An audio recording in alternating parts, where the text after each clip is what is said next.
Buenos días. No, primero, pues agradecerle a ustedes por la gentileza de invitarme a compartir con ustedes algunos conceptos. El tema que se me ha asignado es, estamos previniendo la asfixia fetal. Este es un tema pues, que es de interés para todos los que trabajamos en obstetricia, tanto desde el punto de vista médico como desde el punto de vista legal y también para los pediatras. De hecho, una de las revisiones más interesantes que me encontré no fue de ginecología, no fue de pediatría, que nos habla de asfixia fetal, encefalopatía neonatal y parálisis cerebral.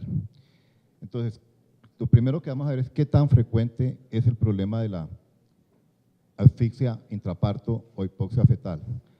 Afortunadamente es un fenómeno raro, es un fenómeno que a nivel del mundo es más o menos estable y su prevalencia es alrededor de 1 a 8 por 1000 nacidos vivos. Digamos que el promedio que maneja la mayoría del mundo es 4 por 1000 nacidos vivos. Pero estos bebés pueden desarrollar de ellos más o menos 1.5 por 1000 encefalopatía neonatal. Y el problema de desarrollar esta entidad es que la mayoría de ellos pueden morir o pueden desarrollar discapacidad neurológica. La encefalopatía neonatal, la parálisis cerebral y la muerte fetal pues son los problemas que se derivan de la hipoxia fetal que a nosotros pues obviamente nos deben preocupar. La encefalopatía neonatal es un daño neurológico del bebé que generalmente se manifiesta en las primeras 72 horas de vida, que lo diagnostica el pediatra por alteraciones en la respiración, tono, conciencia, convulsiones, como dice aquí, generalmente de aparición temprana en la primera semana, generalmente 48 a 72 horas. Es un fenómeno también raro que afecta a 5 de cada 1000 nacidos vivos y solo un 8 a un 15% de estos bebés tienen evidencia de asfixia durante el trabajo de parto. Quiere decir que el 80% son problemas diferentes al trabajo de parto, son asfixia durante el embarazo, o sea, anteparto. Y en esta medida, pues posiblemente no lo vamos a poder prevenir ni siquiera con una cesárea, porque una de las causas, como vieron, más frecuentes en la charla del doctor Ortiz de cesárea son alteraciones en la monitoría fetal, y yo diría que la monitoría fetal se ha vuelto una excusa para hacer cesáreas innecesarias. Y la parálisis cerebral, que es un desorden neuromuscular no progresivo de aparición tardía, generalmente alrededor del primer año de vida, es un fenómeno también raro, 2 por cada 1000 nacidos vivos. Menos del 6% se asocian a encefalopatía neonatal y solo un 10 al 20% se asocian a asfixia intraparto. Entonces, de nuevo, el 80% no lo vamos a poder prevenir con las medidas que tomemos durante el trabajo de parto y generalmente la parálisis cerebral está asociada a la prematurez, a las infecciones y a la corionitis. Entonces, ¿cuándo se presenta la asfixia fetal? Solo el 4% de los casos de asfixia moderada o severa, que son las que realmente tienen relevancia clínica, se presentan durante el trabajo de parto.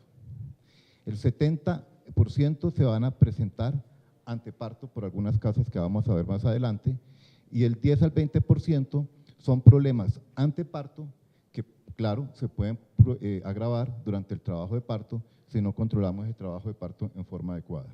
Entonces, para resumir, 80% son de causa exclusiva anteparto, 20% durante el trabajo de parto, de los cuales 5 de ellas son exclusivas del trabajo de parto y 15% compartidas anteparto e intraparto.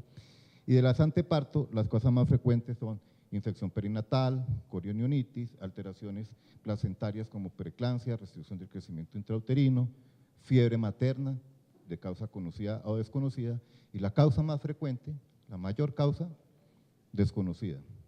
Entonces, pues, ¿será que lo podemos prevenir? Pues lamentablemente, la mayoría no. Posiblemente podríamos intervenir en las alteraciones placentarias hoy si tuviéramos, o aparentemente sí, estrategias efectivas para disminuir la incidencia de preeclampsia, posiblemente no, estrategias efectivas para disminuir la incidencia de restricción del crecimiento intrauterino, pero difícilmente podemos disminuir infecciones perinatales, corionitis y mucho menos la fiebre. Como una de las causas más frecuentes de demandas en Estados Unidos a los médicos es parálisis cerebral y lo asocian al trabajo de parto. El Colegio Americano de Ginecología y Obstetricia, el Task Force y la Asociación de Pediatría, entonces dicen que para yo decir que una parálisis cerebral se asocia a hipoxia intraparto, tengo unos criterios que son esenciales y otros que son sugestivos. O sea, es esencial que tengamos sangre en cordón umbilical que nos muestre una acidosis metabólica determinada por un pH menor de 7 o un déficit de base menor de 12 en sangre arterial. El problema, y más aquí, es que yo creo que no le hacemos gases a ningún bebé en cordón umbilical, gases del cordón una vez nace, y deberíamos hacerlo cuando nacen asfixiados. Inicio temprano de la cefalopatía antes de las 34 semanas, parálisis de tipo disquinético o cuadriplégica, no de otro tipo, y que hayamos excluido otras causas.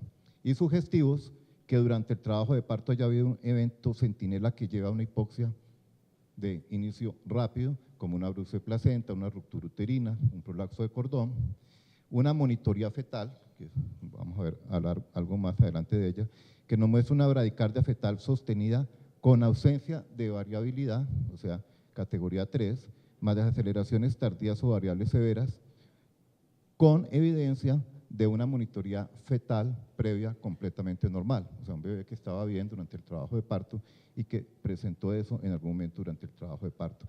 Algar menor de 3 a los 5 minutos, no de 7, inicio de daño multisistémico evidente en las primeras 72 horas e imágenes neurológicas tempranas. Entonces el problema es que muchos de estos criterios en nuestro medio no lo podríamos mirar. Durante el trabajo de parto o en el anteparto, nosotros usamos la monitoría electrónica fetal como un medio para tratar de predecir la hipoxia fetal, tanto crónica como aguda, como subaguda. Entonces la pregunta es, ¿qué tan bueno es este examen? Entonces vamos a mirar cuál es el rendimiento y cuál es la utilidad clínica. El rendimiento se refiere a la sensibilidad y la especificidad de la prueba. La sensibilidad y la especificidad de la prueba en los mejores estudios, en los mejores resultados que muestran, es que tiene una sensibilidad alrededor del 97% y una especificidad del 84%. O sea que podríamos decir que tiene un rendimiento bueno, porque de 100 bebés con hipoxia al 97% le va a dar una monitoría alterada. Y de 100 bebés sin hipoxia, moderada o severa, el 16% van a tener una monitoría alterada y el 84% una monitoría normal. Entonces, digamos que tiene un rendimiento bueno, podríamos decir. El problema es cuál es la utilidad clínica. Y la utilidad clínica la debemos mirar a través de los valores predictivos. Y los valores predictivos varían con la prevalencia de la enfermedad o el riesgo del individuo. Si estamos en la población general que dijimos que el riesgo de hipoxia moderado o severo era de 4 en 1000, el valor predictivo de esa monitoría alterada es de 3%, 4%. Quiere decir que tenemos un 96% de falsos positivos. O sea que cuando usted tiene una monitoría alterada, usted lo que más seguro está es que ese bebé está bien. El 4% tienen un problema, el 96% están bien. Sin embargo, hay sufrimiento de los tetra, hay sufrimiento del equipo y corremos con la paciente a hacer cesárea. Y si la prueba es negativa, el valor predictivo negativo que todo el mundo defiende como un valor muy bueno, es del 99.7%. Claro que 99.7% parece muy bueno y eso vende cualquiera. ¿Qué nos está diciendo un valor predictivo del 99.7%? Que el riesgo de hipoxia de ese bebé es de 3 en 1000. El riesgo de base era 4 en 1000. Quiere decir que la monitoría no le está diciendo absolutamente nada que usted no tuviera que saber antes de hacer la monitoría. Por eso cuando uno lee la literatura dicen que no se justifica hacer monitoría ni intraparto ni anteparto a pacientes de bajo riesgo. Pero pues es una pelea perdida porque todo el mundo pide monitorías a diestra y siniestra. Además es la mejor excusa para hacer cesáreas. Si la paciente tiene alto riesgo de hipoxia, y aquí colocamos 10%, pues ya la utilidad clínica mejora, 40% de valor predictivo positivo, o sea, solamente, que es bastante, 60% de falsos positivos, y el valor predictivo negativo, como sucede en estos casos, no va a variar mucho. Ahora, ¿cuál es la eficacia de la monitoría fetal?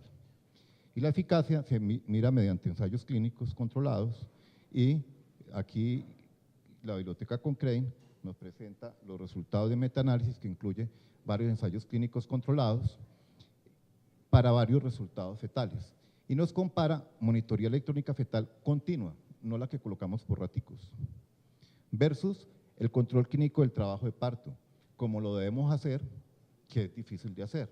Lo que recomiendan las guías colombianas es que una paciente en trabajo de parto, que tiene actividad uterina de trabajo de parto, el control clínico debe ser cada 30 minutos. Y en cuanto a la auscultación, debe ser auscultación cada 30 minutos, pre y postcontracción. Luego esto no es fácil, esto no es barato. Y que en el expulsivo, ese control debe ser cada 15 minutos. Entonces, cuando los compara monitoría electrónica fetal continua con ese control de trabajo de parto, ¿qué encontramos con respecto a la tasa de cesáreas? Que hay un aumento del riesgo de cesáreas de un 50% por hacer monitoría electrónica fetal. Y esto fue en países, estos estudios fueron hechos en centros, donde mire que la tasa de cesáreas fue muy baja, 4% en el grupo de monitoría y 3% en el grupo de control clínico del trabajo de parto. Nos da que por cada 96 monitorías que hacemos una cesárea posiblemente necesaria. Si en nuestra institución la tasa de cesáreas es más alta, este número de pacientes necesarios a tratar es más bajo, o sea que necesitamos hacer menos monitorías para hacer una cesárea sin necesidad. En cuanto a instrumentación, pues aquí en Colombia poco instrumentamos, casi que no instrumentamos a nadie. La literatura muestra que tiene menos riesgo una instrumentación bien hecha que una cesárea y nos muestra que la monitoría electrónica fetal aumenta el riesgo de instrumentación en un 25% y que por cada 10 monitorías en estos sitios con estas prevalencias de instrumentación se aumenta la posibilidad de que un bebé requiera instrumentación.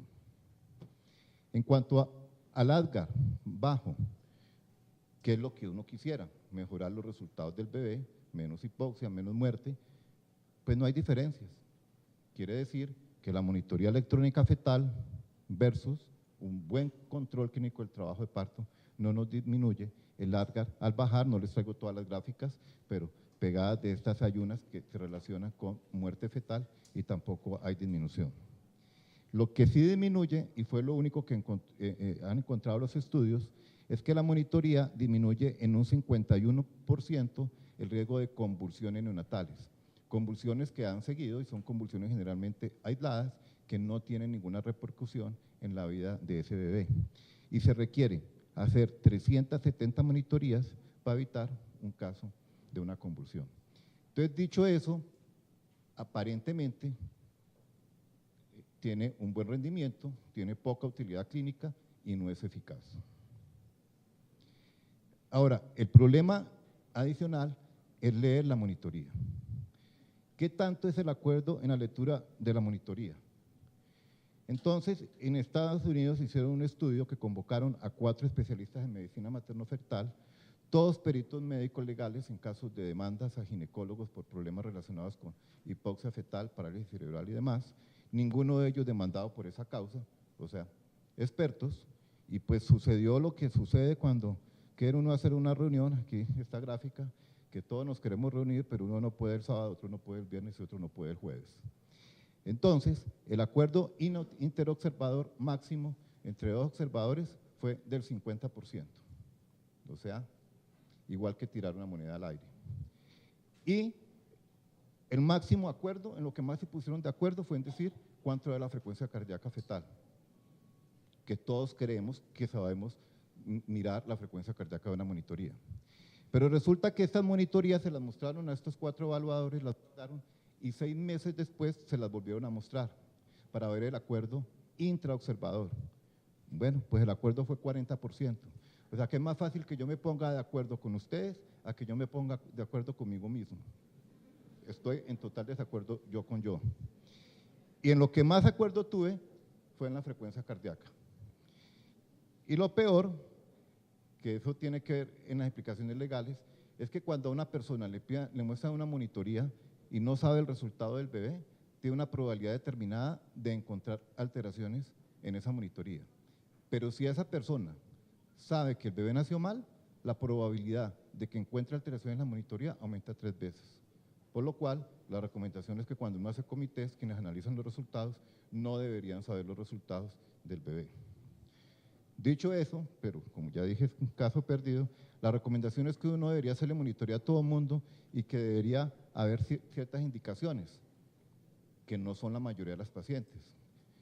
Yo en el hospital departamental, en la universidad, le digo a los residentes que cuando llega una paciente al servicio, ellos primero piden la monitoría fetal y luego le preguntan a la señora si está embarazada. Monitoría para todas. Por ese gran desacuerdo que hay en la lectura de monitoría, hay diferentes clasificaciones. Posiblemente la que más usamos y una de las más recientes, y se sacó con motivo de aumentar el acuerdo de los ginecólogos en la lectura, fue la clasificación del Colegio Americano de Ginecología y Obstetricia en el 2008, que nos divide la categoría, la lectura de la monitoría intraparto. Esto no aplica para la prueba de no estrés. La lectura de la monitoría intraparto en 3 categorías. Categoría 1, en verde, o sea, siga como un semáforo. Categoría 3, rojo, y categoría 2, la diapositiva que sigue en amarillo. Asumiendo que la categoría 1, y es cierto, tiene muy baja probabilidad de hipoxia intraparto, y pues simplemente para recordarles que la categoría 1 es frecuencia cardíaca normal, variabilidad normal, o sea, moderada entre 6 y 25, ausencia de aceleraciones tardías o variables repetidas, y no importa si hay aceleraciones o no, o sea, uno mira frecuencia, variabilidad y ausencia. Y esto no significa que el niño está feliz allá adentro.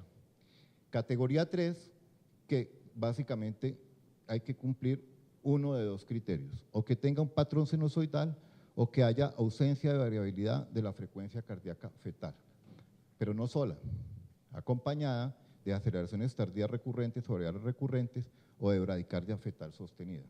Y si esto sucede, se supone que el bebé puede estar hipóxico o acidémico allá adentro, o sea que está gritando, pidiéndonos ayuda. Y la otra, que es la que es más difícil de aprender, pero de pronto es la más fácil, es la categoría 2. ¿Cuál es categoría 2?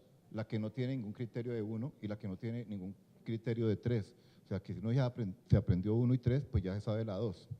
El problema con la categoría 2 es que inmerso en la categoría 2 tiene cosas tan posiblemente poco asociadas a hipoxia si se encuentran aisladas, como la taquicardia o tener ausencia de aceleraciones, y cosas tan complicadas que se pueden relacionar altamente con hipoxia, como desaceleraciones variables recurrentes con variabilidad mínima. Luego es un saco muy grande que no nos dice, porque esto no nos dice que el bebé esté bien, pero tampoco nos dice que está hipóxico. Finalmente, no nos dice nada. Y el segundo gran problema es que cuando hacemos monitoría electrónica fetal, el 80% de las monitorías en algún momento son categoría 2, o sea, que nos quedamos prácticamente sin información. Hay otras clasificaciones, esta es la última de la FIGO, que realmente no cambia mucho con respecto a la de la Asociación Colombiana de Ginecología y Obstetricia. Y para agravar el problema, pues no tenemos solamente un patrón de hipoxia fetal, tenemos 4 patrones de hipoxia: hipoxia de evolución lenta, hipoxia subaguda, hipoxia aguda e hipoxia persistente. ¿Qué es eso?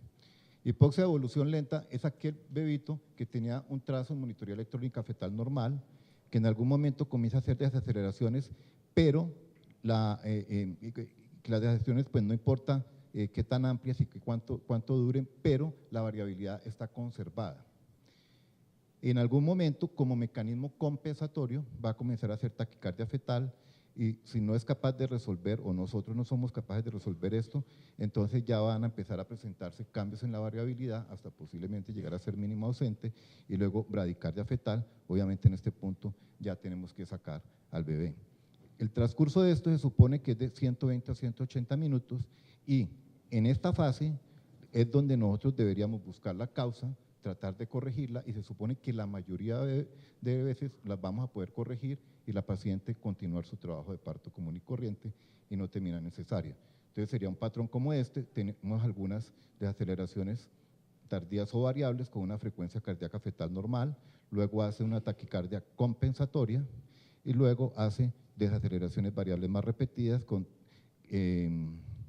pérdida, disminución de la variabilidad y obviamente aquí pues ya requerimos finalizar el embarazo en forma pronta. Pero aquí se supone que debemos buscar la causa o hacer maniobras de reanimación y si los patrones cambian, entonces no necesita cesárea. O posiblemente lo que se mencionó en otra charla, que yo estoy muy de acuerdo con eso, hacer pH en cuero cabelludo. Hipoxia subaguda. Esta es una paciente con monitoría previa normal que comienza a hacer desaceleraciones variables severas repetidas.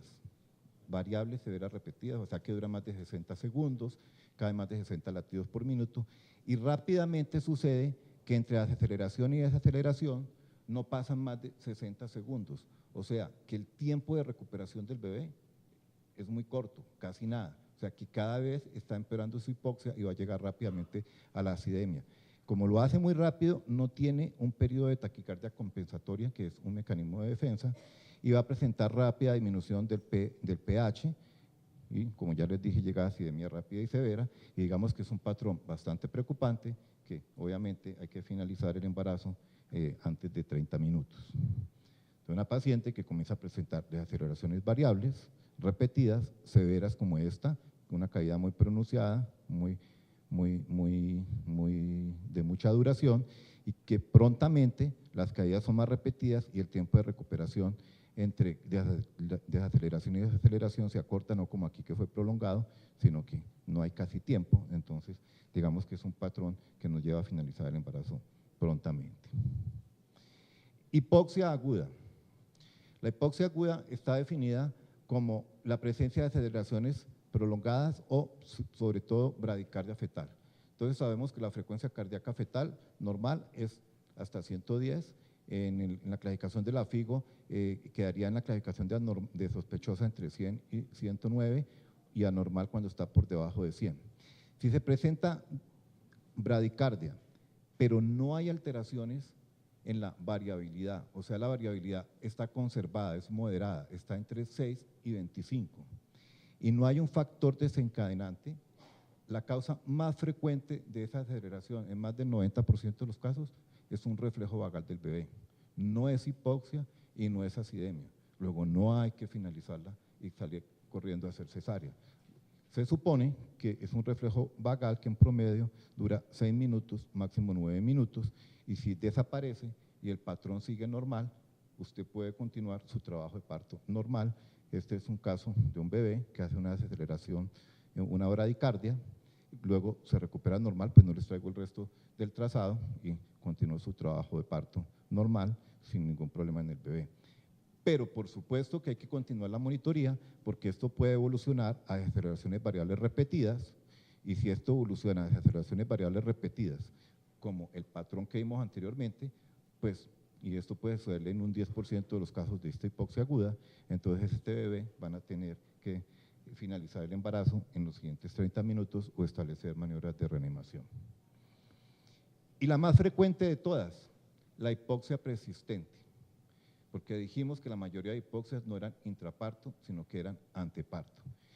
Entonces, uno ve un trazo de monitoría completamente normal aparentemente, pero tiene una característica, y es que aunque tiene una frecuencia cardíaca fetal con una variabilidad conservada, esa frecuencia fetal es poco variable. Ahorita acá vamos a ver un trazo.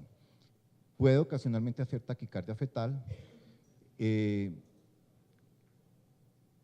Si la tenemos en trabajo de parto y obviamente tiene una hipoxia previa, y el trabajo de parto le va a agravar esa hipoxia, ese bebé puede presentar desaceleraciones, pero como ya tiene perdidas sus mecanismos compensatorios, porque es una hipoxia crónica, no siempre le hace la taquicardia y lo que es peor, puede hacer desaceleraciones de poca amplitud, muy pequeñas, difíciles de visualizar.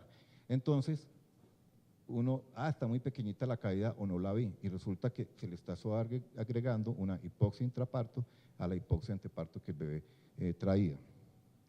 Entonces, esto es una monitoría con una frecuencia normal, está alrededor de 130, no tiene ninguna caída, tiene una pequeña aceleración aquí, aunque aquí no hay registrado movimientos, hay actividad uterina.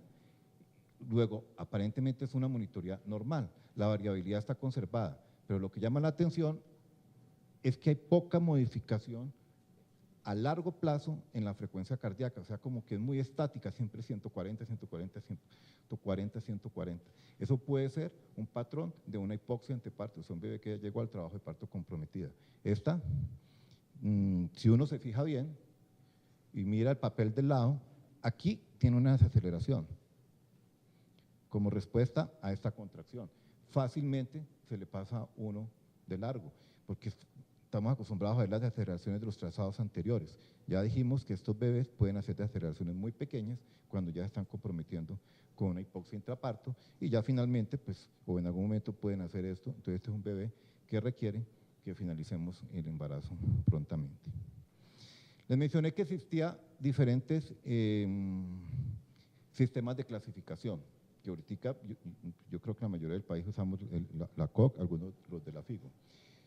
Se ha tratado de evaluar cuál de los diferentes métodos de evaluación es más útil, la utilidad de los diferentes sistemas de evaluación. Este es un estudio que nos compara 5 sistemas de clasificación de interpretación, el de Dublin, uno de los más antiguos, el del Royal College, el de la Sociedad Canadiense, el del Colegio Americano y el de Parer y IKEA. Todos, algunos lo dividen en 4 grupos, 3 grupos, este lo divide en 5 grupos en colores verde, azul, amarillo, naranja y rojo. Entonces, lo primero que encontramos, sobre todo para el Colegio Americano, lo que les mencioné, de 93, si mal no recuerdo, monitorías, 78 son categoría 2, o sea, el 80%, la que nos deja a nosotros bastante preocupados.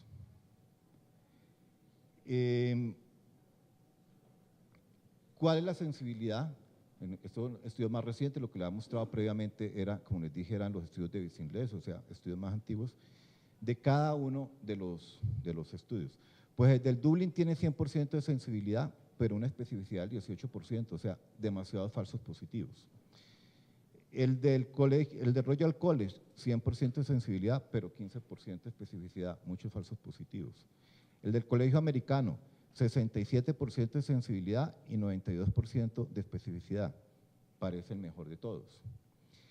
El de los colores, 55% de sensibilidad y 67% de especificidad. ¿Cuál es el problema?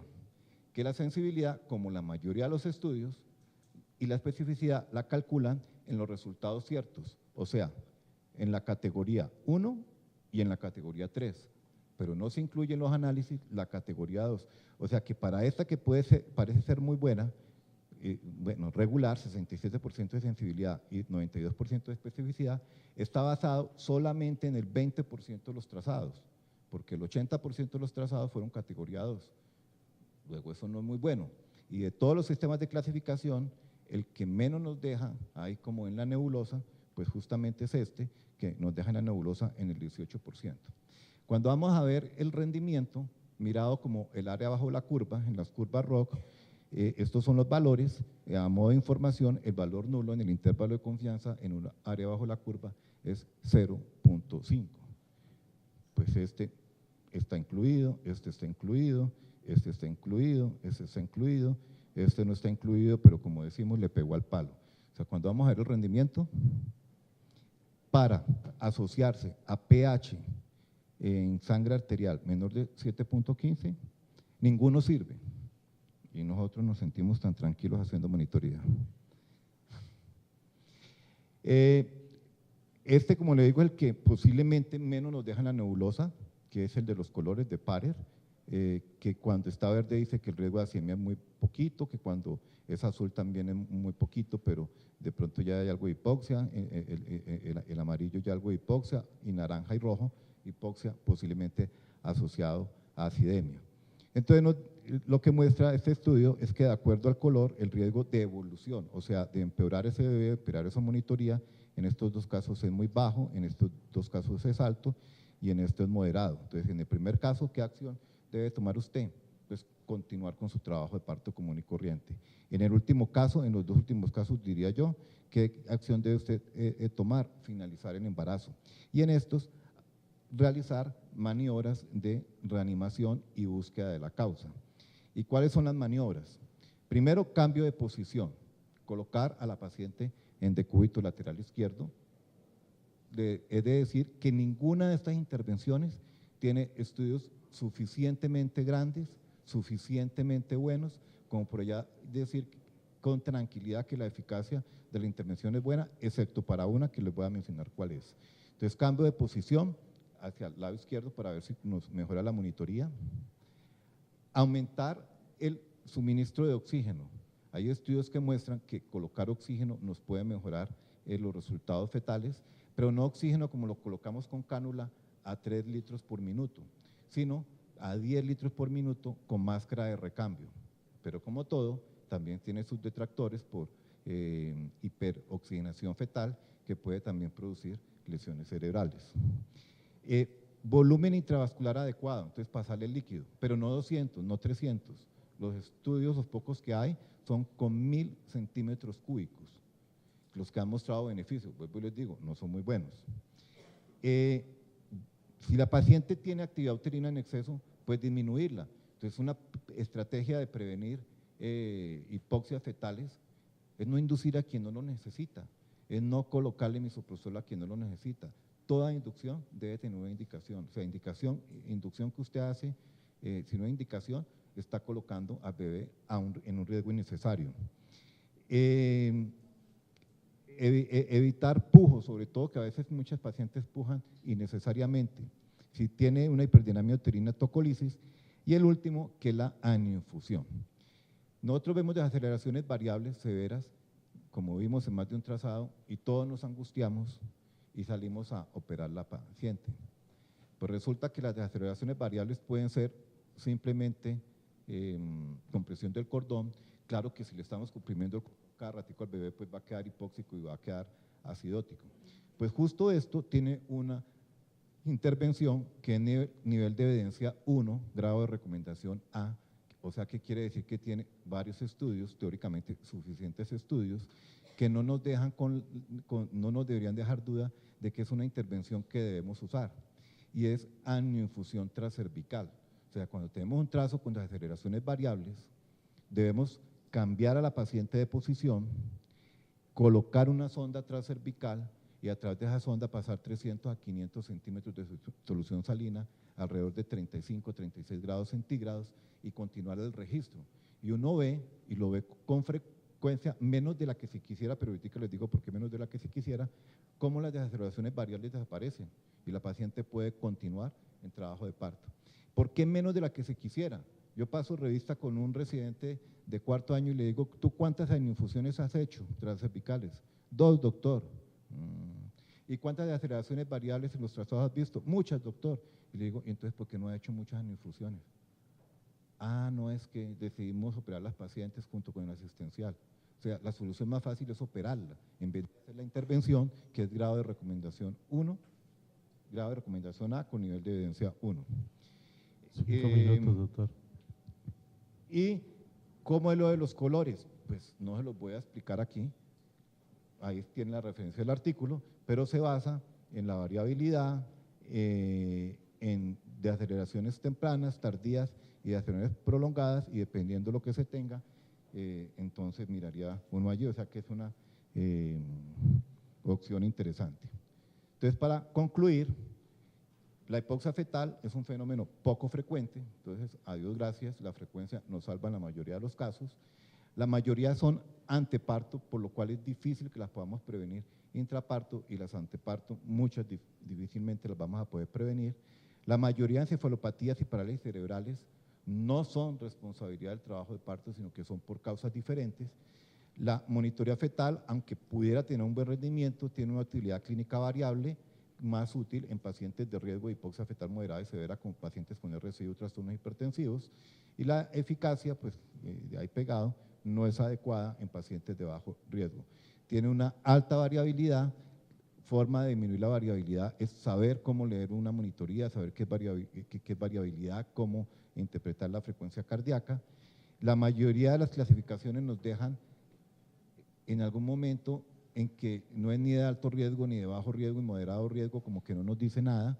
Lo que hay que hacer es continuar la vigilancia del bebé, establecer algunas opciones, buscar la causa, y dentro de las intervenciones ya mencioné algunas, pero dejé de última, que no traté durante la charla por razones de tiempo, que una opción es en monitorías alteradas hacer pH de cuero cabelludo, déficit de base, y hoy en día hay estudios muy interesantes que nos recomiendan hacer lactato y tiene una ventaja que existen tiras reactivas para lactato y se requiere menos volumen de sangre para lactato que para la determinación del pH y del déficit de base.